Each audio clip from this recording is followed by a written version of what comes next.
അപ്പോൾ welcome back to our YouTube channel. അപ്പോൾ ഞാൻ ഇന്ന് ചെയ്യാൻ പോകുന്ന ഒരു അൺബോക്സിംഗ് വീഡിയോ ആണ്. ഇത് സ്കെച്ചേഴ്സിന്റെ സ്കൂൾ ബാഗ് കിറ്റ് ആണ്.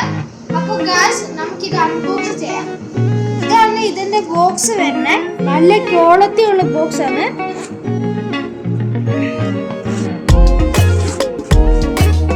അപ്പോൾ നമ്മൾ ഇത് തുറന്നു കഴിയുമ്പോൾ നമുക്കൊരു വാച്ച് കിട്ടും. LED വാച്ചുകൾ, പിന്നെ ഒരു സ്പീക്കർ, ഇത് ഒരു ബ്ലൂടൂത്ത് സ്പീക്കർ, പിന്നെ ഒരു ടൈം ക്ലോക്ക് ഇതിനകത്തുണ്ട്, പിന്നെ 2 ഷൂലേസും കിട്ടും. അപ്പോൾ ഗായ്സ് ഞാൻ ഈ ഡിവൈസുകളൊന്ന് എടുത്തിട്ട് വരാം. അപ്പോൾ ഗായ്സ് ഇതാണ് ബ്ലൂടൂത്ത് സ്പീക്കർ, ഇതാണ് സ്കെച്ചേഴ്സിന്റെ. ഇവിടെ കുറെ ബട്ടൺസ് ഉണ്ട്. അപ്പോൾ നമുക്ക് ഈ ബ്ലൂടൂത്ത് സ്പീക്കർ ഓൺ ആക്കണേ ഈ ബട്ടണെ പിടിച്ചിങ്ങനെ വെക്കുക.